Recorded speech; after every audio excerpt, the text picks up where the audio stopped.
मुझे आज एक मैया ने पूछा, महाराज जी हम लोग तो भक्त बन गए, बालकों को भक्त बनाने के लिए क्या करना चाहिए? अगर ये मन में इच्छा हो, अभिलाषा हो कि हमारी जो संतान है वो भी भगवत भक्त हो। अब बोलो उनको बोलते हैं हनुमान चालीसा पढ़ो, पढ़ तो लेते हैं लेकिन भाव तो नहीं आ पाता। बालकों को भक्त कैसे बनाया जाए? बाल्यकाल से ही, बचपन से ही बालकों में भक्ति भाव उत्पन्न हो। एक माता जी और आई, वो क्या बोली, मेरा बेटा डॉक्टर बने, इंजीनियर बने, आपके घर पे ही आई थी शायद। बोले ये जो भी बने, लेकिन महाराज जी मेरी इच्छा ये है कि ये एक वैष्णव बने, एक भक्त बने, ठाकुर जी का प्रेमी बने। उसके लिए क्या करें? आजकल ये बात बिल्कुल सत्य बताएं, बच्चे क्वालिफिकेशन उनके पास अच्छी हो जाती है, अच्छे नॉलेजेबल हो जाते हैं, अच्छी डिग्रीज पा लेते हैं, संस्कार नहीं आ पाते।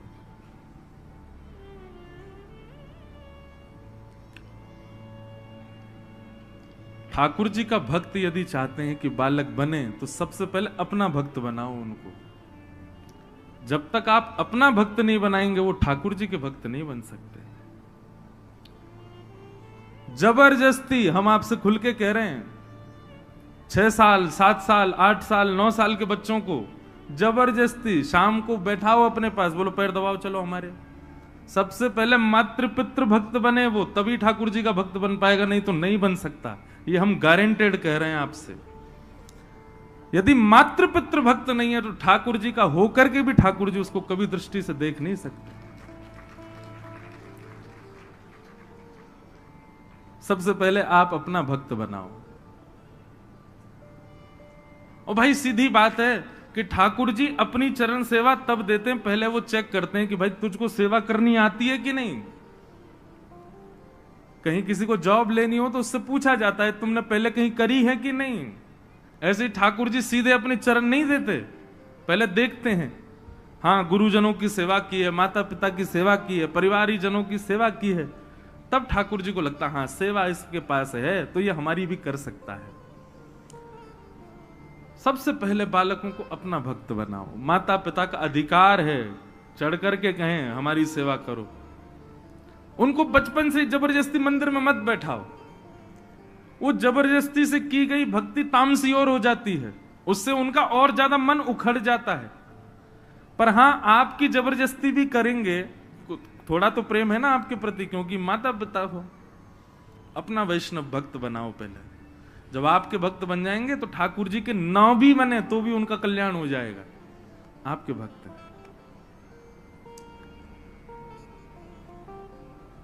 हमारे शास्त्रों में सबसे पहले मां को रखा गया है, फिर पिता को रखा गया, फिर गुरु को रखा गया, सबसे अंत में ठाकुर जी को रखा गया है।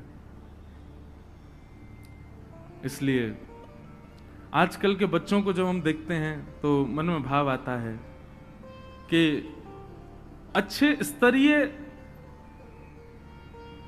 कोई डॉक्टर बन जाएगा, इंजीनियर, सब बन जाते हैं बच्चे आजकल, अच्छे से पढ़ लिख लेते हैं सब, पर संस्कारी नहीं बन पाते, वैष्णव नहीं बन पाते। उसके लिए अपने चरण सेवा कराओ। नंद बाबा यशोदा खूब सेवा करवाते हैं ठाकुर जी से, ठाकुर जी खूब सेवा करते हैं दोनों की। सेवा करके एक कथा प्रसंग ऐसा आता है कि यशोदा मैया की सेवा करते हैं लाल जी, और सेवा करके फिर ठाकुर जी नंद बाबा की सेवा करते हैं, फिर सोने जाते हैं यशोदा मैया के पास, मैया से लिपट के सोते हैं लाला रात में। नंद बाबा की बड़ी इच्छा होवे, बोले लाला मोते लिपट के ना सोवे। एक दिन ठाकुर जी बोले, एक दिन नंद बाबा बोले लाला तू आज मेरे पास सो जा। तो ठाकुर जी मना तो कर नहीं पाए, लेकिन रात्रि में जब सोए तो रात भर सो नहीं पाए। दिन में मैया तो बोले रात भर बाबा की दाढ़ी में इर्झो रहो मैं, मुझे तो नींद ही नहीं आई। और बाबा की मैया हाथ पांव इतने ज्यादा निष्ठुर है, मैं तो रात भर मेरे दर्द है गो, तुमको को मक्खन लगा दे, मैं तो श्रम है गो रात भर। दूसरे दिन फिर मैया के पास सो गए, तो नंद बाबा को बड़ी पीड़ा होती है, लाला मेरे पास ना सोवे। तो ठाकुर जी ने मन में विचार किया कि कहा करूं बाबा को सुख कैसे मिलेगा, दोनों को सुख देना है, क्योंकि इन दोनों को सुख देवे ही तो मैं आया हूं। तो ठाकुर जी पता क्या करते हैं, रात्रि में सोते समय अपने वस्त्र उतार देते हैं और छोटे से गोपाल जी और नंद बाबा की इतनी बड़ी बड़ी बगलबंदी उनको पहन लेते हैं। उसको बोलते हैं गगदल। सर्दियों के जब श्रृंगार होते हैं ठाकुर जी को तो गगदल धराई जाती है, वो नंद बाबा की होती हैं। उसमें ठाकुर जी के हाथ भी लटक जाते हैं, नीचे तक ऐसी लटकी रहती हैं। तो रात में नंद बाबा के वस्त्रों को पहन करके ठाकुर जी सोते हैं, इस भाव से कि मैं बाबा के गले लग के सो रहा हूं। क्यों? बोले पास जाऊंगा तो दाढ़ी चुभेगी, बाबा के निष्ठुर हाथन तो मुंह को दर्द है जाएगा।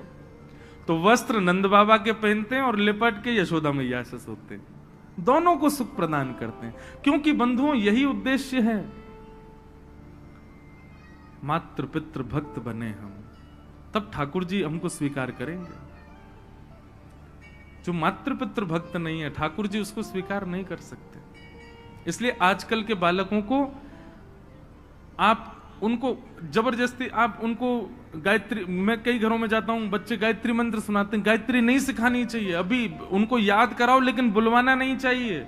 गायत्री के बड़े नियम है। ये नासिक में आप जिन जिन लोगों ने नासिक वाली कथा सुनी, ये हमारी जो वेशभूषा थी वहां पर बिना सिले हुए वस्त्र पहनना, नखों का छेदन नहीं करना आदि, ये सब भी नहीं करना, मौन रहना, त्रिकाल गंगा जी स्नान करना, ये इतने नियम किसके लिए थे? केवल और केवल गायत्री का जप करता था मैं, इसलिए इतने नियमों में रहना पड़ता है गायत्री पढ़ने वाले को, नहीं तो गायत्री उल्टी हो जाती है। गायत्री भैया सामान्य नहीं है, संपूर्ण गायत्री का ही विस्तार है श्रीमद् भागवत। उसको ऐसे ही बोल देते हैं हम लोग, नहीं बोलना चाहिए। बच्चों को आप स्तुतियां आदि ये सब बाद में याद करा देना, सबसे पहले उनको सेवा सिखाओ, अपनी सेवा सिखाओ। सबसे पहले सेवा आनी चाहिए। तो विश्वास भक्ति की पहली धारा। दूसरी संबंध, ठाकुर जी से कोई भी एक संबंध रखो। और तीसरा समर्पण। सूरदास जी महाराज कहते हैं, साधन और नाहिया कली में, जासो होत निवेरा, सूर कहाँ कहे दुविध आधरा, सूर कहाँ कहे दुविध आधरा, बिना मोल को चेरो, भरोसो दृढ़ इन चरणन केरो। दुविध आधरो, सूरदास जी कहते हैं मेरी तो दोनों आंख ही नहीं है। सूर कहां कहे दुविध आंधरो, बिना मोल को चेरो।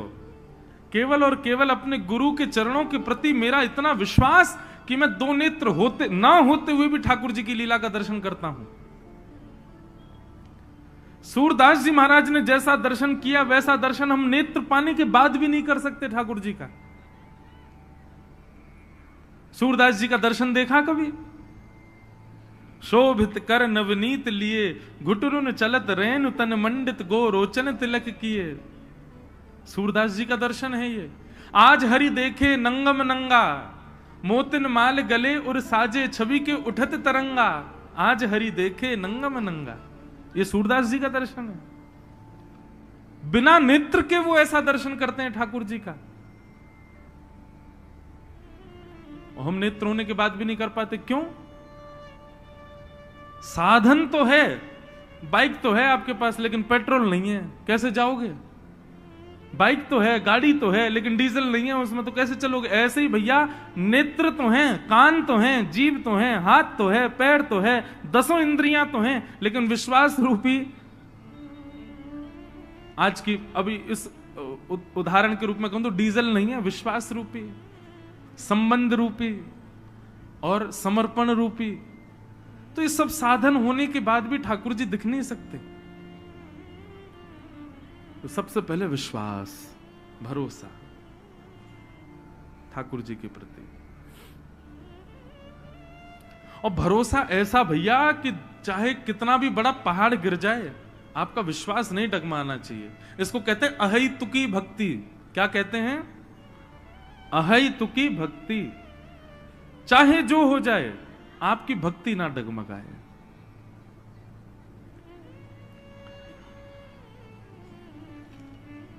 तो श्री गिरधर लाल जी की कृपा से ये कथा अब अपने विश्राम की ओर बढ़ रही है। आज छठवां दिवस और कल कथा का विश्राम दिवस है।